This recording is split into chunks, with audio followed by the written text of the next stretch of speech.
Now the competition between Shashivardhan and Mr. Suraj.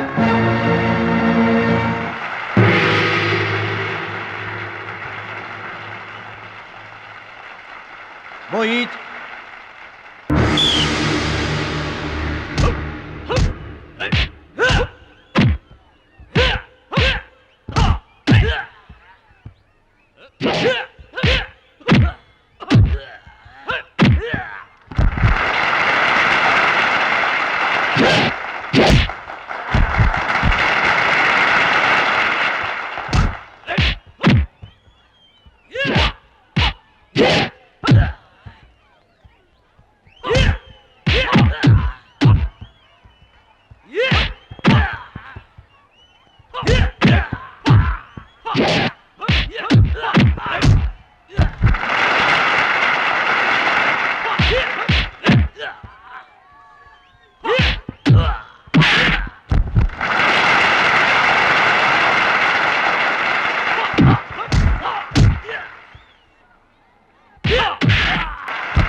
Karate పేరు చెప్పగానే Bruce Lee, boxing పేరు చెప్పగానే మైక్ టైసన్ ఎలా గుర్తుకొస్తారో, టైక్వాండో పేరు చెప్పగానే నా శిష్యుడు గుర్తుకు రావాలన్నదే నా జీవితాశయం. ఖోఖో, కబడ్డీలను జాతీయ క్రీడలుగా గుర్తించినట్లే ఈ టైక్వాండో గేమ్ని ప్రభుత్వం గుర్తించడం నాకెంతో ఆనందంగా ఉంది. ఈ సందర్భంగా స్పోర్ట్స్ అథారిటీస్ వారిని ఈ గేమ్ని మరింతగా ప్రోత్సహించవలసిందిగా రిక్వెస్ట్ చేస్తూ ఇప్పుడు త్రినాథ్ గారిని మాట్లాడవలసిందిగా కోరుకుంటున్నాను. ప్లీజ్. ముందుగా మనం అభినందించాల్సింది కోచ్ పరశురామ్ గారిని. ఈ గేమ్పై తనకు గల మక్కువతో తానే స్వంతంగా కొంతమంది పిల్లల్ని గ్యాదర్ చేసి వాళ్ళని ఎంకరేజ్ చేసి కోచింగ్ ఇచ్చి వారిని ప్రభుత్వం గుర్తించేలా చేసిన ఘనత పరశురామ్ గారి. ఇప్పుడు మనం ఆయన శిష్యుడు జంట నగరాల ఛాంపియన్ అడిగేది ఇలాంటి టైంలో కూడా పంక్చువాలిటీ లేకపోతే ఎలాగా? అది ఆటోగ్రాఫ్ కోసం ఫ్యాన్స్ వచ్చారండి, అందుకని. ఆటోగ్రాఫ్లు ఇవ్వడానికి గంటలు పడుతుందా? పేపర్ మీద సంతకం అయితే 10 సెకండ్లో పెట్టొచ్చండి. టాప్ టు బాటమ్ ఆటోగ్రాఫ్ అడిగింది, అందుకని పైన పైన గదిలో పెడుతున్నాడు.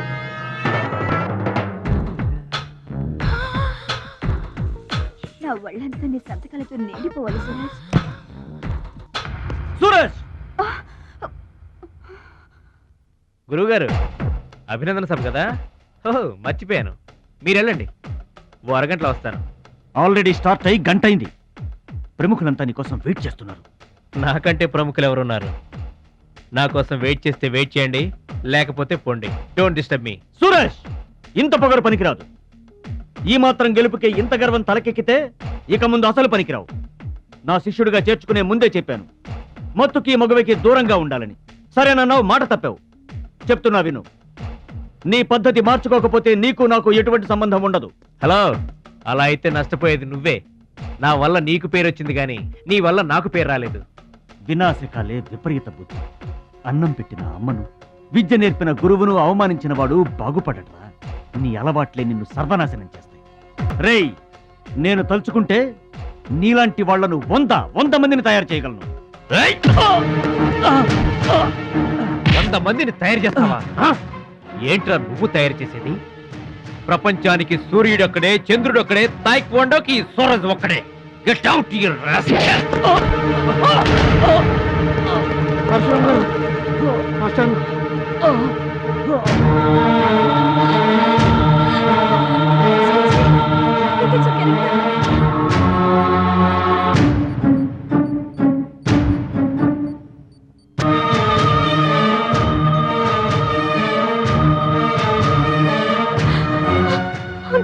చూడమ్మా, నాన్నకి ఏమీ కాలేదు.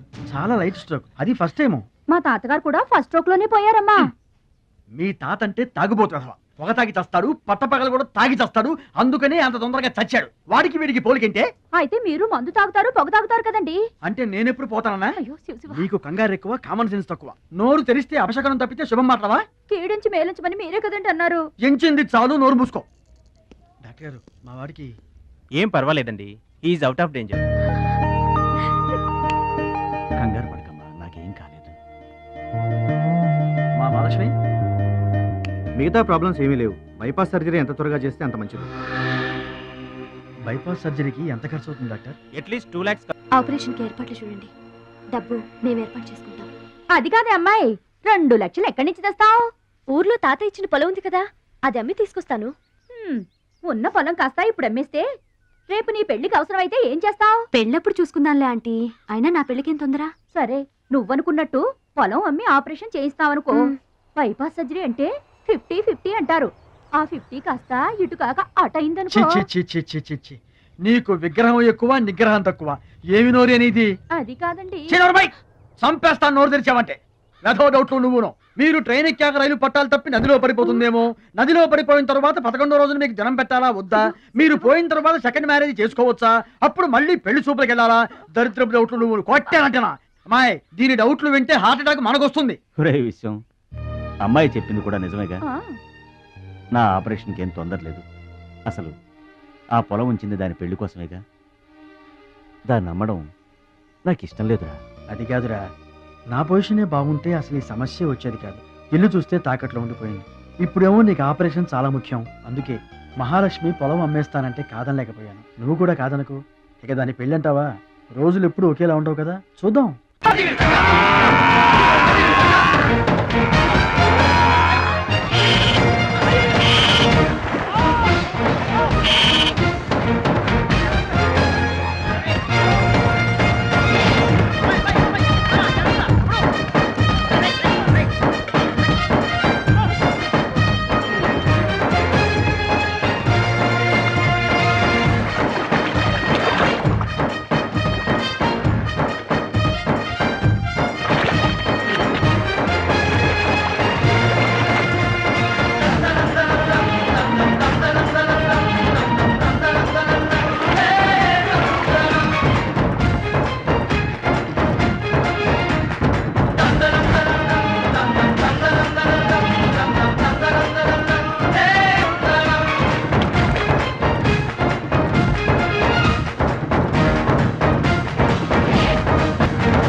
నువ్వెవరో గాని నీకు ఒకటి ఎక్కువ ఒకటి తక్కువ అని చెప్పలేవయ్యా. గోదావరంత గుండె, భద్రాద్రంత కండ, సాక్షాత్తు రాముల వరలో వచ్చి కాపాడేవయ్యా. నూరేళ్ళు చల్లగా ఉండు. మా బాగా చెప్పారండి. భద్రాచలం, ఆ గంగమ్మ తల్లికి నువ్వంటే ప్రాణం రా. ఆ తల్లి నిన్నెప్పుడు చల్లంగా చూసుకుంటుంది. సరే గాని ఇంతకీ ఆ పడవ ఎందుకు బెసికింది? కాను ఆ గొడుగులాడన్నా. గొడుగులోడా? గొడుగులు వ్యాపారమా అని తేలిగ్గా తీసిపారేకు. ఇదిగో మా ఊళ్ళో ఈ గొడుగులు ఎవరు వాడరు. అందరూ తాటా గొడుగులే వాడతారు. నా కెపాసిటీ నీకు తెలీదు. ఊటీలో విసనకర్రలు అమ్మాను. ఆహా. హిమాలయాల్లో ఐస్ క్రీములు కప్పులు అమ్మాను. అబ్బా. టాటా లేడు టాటా, ఆ. ఆయనకి నేను ఇనుము అమ్మాను. ఆహా. అంతెందుకు అడవిలో ఆకులు కూడా అమ్మగలను. అది మన కెపాసిటీ. సుబ్రాయుడు, అయ్యా నేను ఎక్కడికి వెళ్ళేవారు కనిపించలేదు. వెళ్ళానండి. సర్లేగానే ఈ గడ్డి మోపు తీసుకెళ్ళి మా దొడ్లో పడేసేళ్ళు. ఇదేవిడండి బాబు. ఇదిగో, అటు చూడబోయా. ఏంటి? ఆ మిసలైన వస్తున్నాడా? వస్తున్నాడు. ఆయనకు ఒక్క గొడుగు అమ్మి నీ కెపాసిటీ చూపించబోయా. ఒక్కటేంటి, నా దగ్గర ఉన్న 16 గొడుగులు అమ్మేస్తా. అక్కర్లేదు, ఒక్కటి అమ్మి చూపించు. ఏట్రా కనిపించడేటి? ఆ సందులో ఎదుగుతాం పదా. చాలా బాగున్నాయా? చాలా బాగుంటుందండి. ఎంత కమ్ముతున్నావు ఏంటి? ఎంతండి? 100. 100 అంతేనండి. చాలా Dead cheap. చెకింగ్ చేసుకోవచ్చా? బాగా చెకింగ్ చేసుకోండి. ఎందుకైనా ఎలాగైనా ఎప్పుడైనా చెకింగ్ చేసుకోండి. 5 years గ్యారంటీ. ఏంటి ఎలాగైనా చెకింగ్ చేసుకోవచ్చా? అలాగే చేసుకోండి. చాలా మంచుడు నువ్వు. అయ్యో అయ్యో, అరుస్తావేంటయా? చెకింగ్ చేస్తున్నాను. ఇదేం చెకింగ్ అండి? అయ్యో అయ్యో అయ్యో అయ్యో, నా కొడుకు కొడుకు కొడుకు నా కొడుకు నా కొడుకు. జాగ్రత్తవేంటి? చెకింగ్ చేసుకోమని నువ్వే కదా చెప్పావు. చెకింగ్ ఇలా కూడా ఉంటుందా అండి? ఇది ఎంత? ఓ మీటర్ ఉంటుందండి. మీటర్ సరే, రేట్ ఎంత? 15 రూపీస్. అయ్యో, ఈ పీడి ఎంత? ఎరా పింక్ మార్కు, మొత్తానికి మాటే పడిపోయింది ఏంటి నీకు? కొంటావా? వద్దండి. సరే ఒక సొట్టి. గడుగులు గడుగులు గడుగులు గొడి కావాలా? ఏంట్రా, నీకు ఏమైంది? తువ్వలు కావాలా? ఏమోడవేటి మన పిచ్చే మాకు గొడుగు అమ్మపోయాడు. పిచ్చాడు అయిపోయాడు. నాన్న, పట్నం నుంచి మాలేష్ వచ్చింది. పట్నం నుంచి మహాలక్ష్మి వచ్చిందా? కూడా ఎవరు వచ్చారు? విశ్వం గారు. చూడమ్మాయి, నీ ఇష్టమైన చోట చదువుకో, నీ ఇష్టమైన చోట కాపురం చేసుకో, కానీ పెళ్లి మాత్రం ఇక్కడే ఈ ఊళ్ళోనే జరగాలి. ఎందుకంటే మన 2 కుటుంబాలకి నువ్వు ఒక్కదానివేనే ఆడపిల్లని. ఎప్పుడో ఇంత ఉన్నప్పుడు చూశాను, మళ్ళీ ఇంత అయిన తర్వాత చూస్తున్నాను. నువ్వు వచ్చావు ఇంటికి పండగ కలు. ఎవడో బాగున్నారా? మీరు బాగున్నారా? నాకేంటండి శబాసుకున్నాను. రండి ఆ. కూర్చొని మాట్లాడుకుందాం. నా ఇంట్లో నాకు మర్యాదలు ఏంటండి? ఏంటండి సంగతులు? ఏం లేదు, మీ అన్నయ్య గారిది. ఏంటే అసలు ఆడు ఊసే నా దగ్గర ఎత్తొద్దు.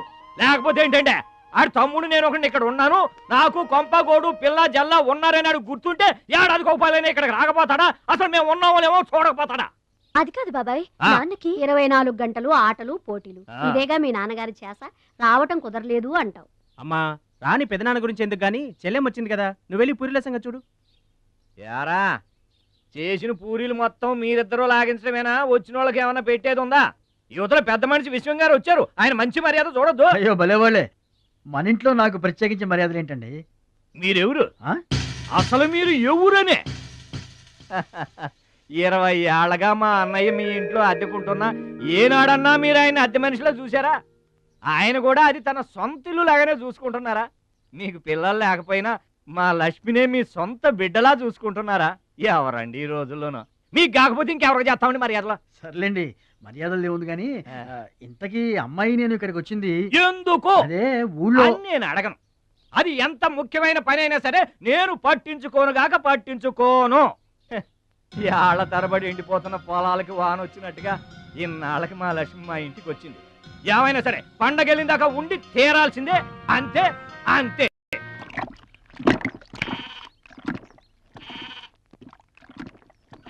మేక నమ్ముకురమ్మని పంపిస్తే మరిది గారు మళ్ళీ వెనక్కి తెచ్చారెందుకో? కంచాల టైంకి మాత్రం టంచరగా వచ్చి కూర్చుంటాడు. అడగరేంటి బావగారు? అడుగుతా, ఏరా మాట్లాడకుండా పోతామే, అమ్మలేదా? ఎలా అమ్మంటావు అన్నయ్య? ఇది తల్లి కడుపులోంచి బయటపడుతున్నప్పుడు కింద పడితే ఎక్కడ దెబ్బ తగులుతుందో అని ఈ చేతులతో పట్టుకున్నవాడిని, మళ్ళీ అదే చేతులతో తల్లి నుంచి బిడ్డను వేరు చేసి కసాయివాడికి అమ్మడానికి నాకు మనసు రాలేదన్నయ్య. విన్నారా? వింటున్నా అక్కడికి ఆయన దొక్కడిదే జాలిగుండే, మనం మాత్రం కాసాయోళ్ళం.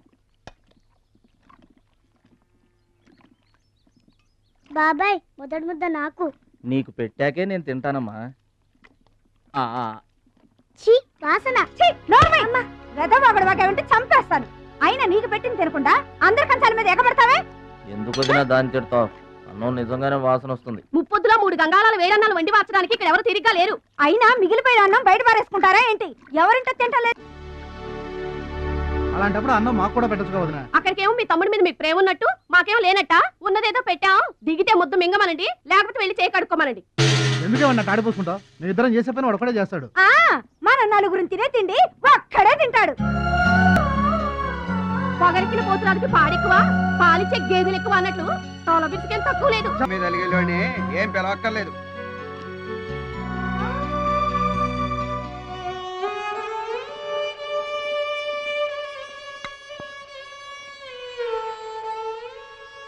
రే రాముడు లక్ష్మణుడు, తేనండి, కొమ్మండి, పచ్చిగడ్డి ఎండిగడ్డి కలిపి కొట్టండి.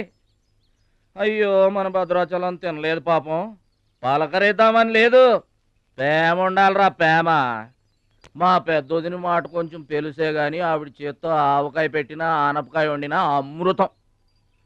ఈ పాటికి పప్పు ఆవకాయ కలిపి కొట్టేసి ఉంటారు. ఎవరో? నేనే. ఏంటి? అన్నం కలుపుకొచ్చాను. ఆవకాయ కూడా కలిపావా? ఓ నెయ్యి కూడా కలిపాను. నేనే పెడతా.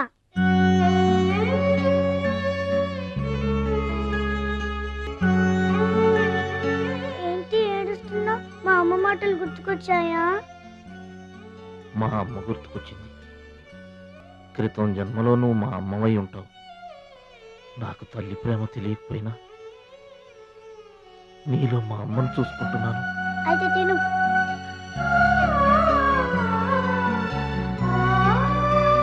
ప్రతి సంవత్సరం లాగానే ఈ సంవత్సరం కూడా జరగబోయే శ్రీరామనవమి పోటీలను మన ఊరి సర్పంచ్ గారు ప్రారంభిస్తారు.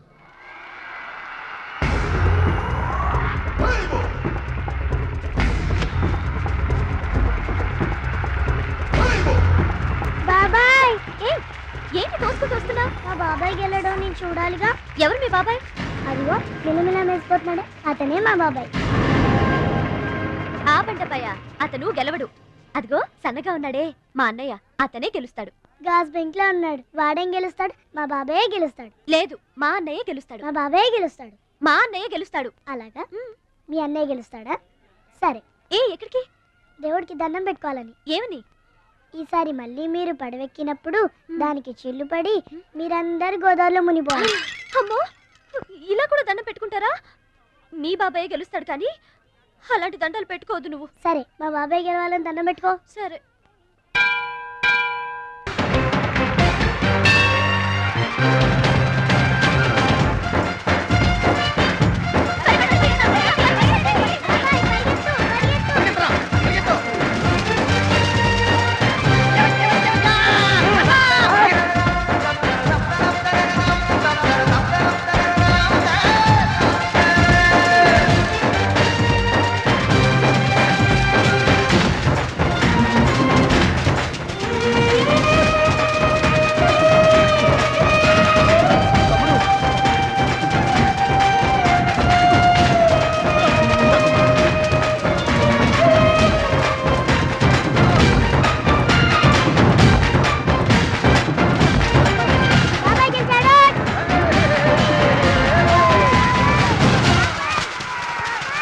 అయితే ఏంటి ఇప్పుడు?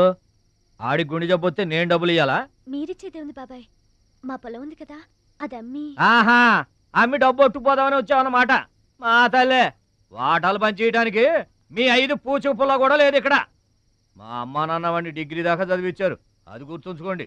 వాడు చదువుకున్నాడు కాబట్టి వాడికి 5 ఎకరాలు పంచారు. మీరు చదువుకోలేదు కాబట్టి మీకు 20 ఎకరాలు ఇచ్చారు. అయినా ఇవాళ వాడి ప్రాణం మీదకి వచ్చి అవసరమై వాడి పొలం వాడు అమ్ముకుంటానంటే మీరు అభ్యంతరం పెడతారేంటండి? అయినా వాడికి చదువు వచ్చింది, చదువుకున్నాడు. మీకు చదువు రాలేదు, చదువుకోలేదు. వాళ్ళు రాలిపోతాయి మరో మాట మాట్లాడేవంటే. నాకు చదువు రాదు కాదు, ఆడి కోసం త్యాగం చేశా. అన్నయ్య నువ్వు పలక బల్పం పట్టుకో, నేను పలుకు పార పట్టుకుంటానన్న. అన్నయ్య నువ్వు బళ్ళోకి వెళ్ళు, నేను బర్రెల కాపలాకి వెళ్తానన్న. అన్నయ్య నువ్వు లాగు చొక్కా వేసుకో, నేను గోసి పెట్టుకుంటానన్న. ఇలా ఆడి కోసం త్యాగాలు చేయబట్టి ఆడు చదువుకొని గొప్పడు అయిపోయాడు. ఇంకా ఆడి కోసం త్యాగాలు చేసి నా పెళ్ళం పిల్ల రోడ్ల మీద అడుక్కు తినమంటావా? చెప్పు చోమహా. అలా అంటావేంటి బాబాయ్?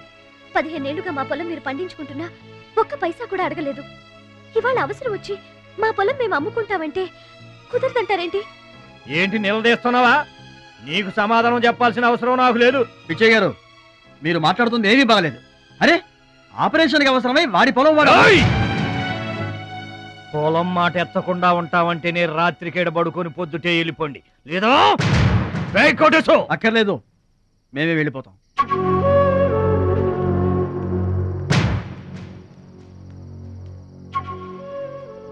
మీరేం బాధపడకండి, ఊరేం గొడ్డుపోలేదు.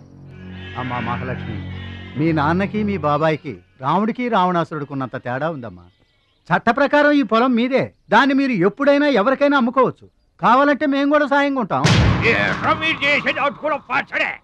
ఏంటి మీరు పంచాయతీ ఎట్టగానే పంచాయతీ అడిచిపోయి పరిగెత్తుకుంటా వచ్చి మీ కాళ్ళ కడబడతాం అనుకుంటున్నారా? ఏయ్, పిచ్చి పిచ్చి వేసారంటే పొలంలో కలుపుని తీసినట్టు తీసి అవసరం మారేట అనుకుంటున్నారా? పిచ్చియా, నోరు జారుతున్నావు. నోరు జారటం కాదురా, మధ్యలో ఎవడైనా మాట్లాడాడంటే మెడకాయలు తెగిపోతాయి. ఏంటండి మరి అన్యాయంగా మాట్లాడుతున్నారు?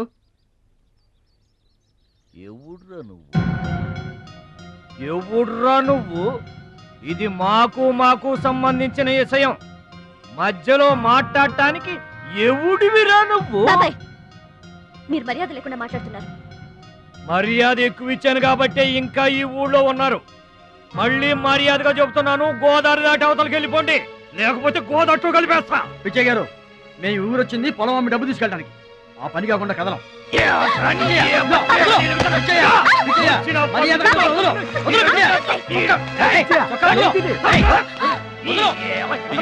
తప్పు చేస్తున్నావు. నువ్వెవరో చెప్పటానికి మనిషిని రా పశువా. నాన్న మీదే చేసుకుంటావరా?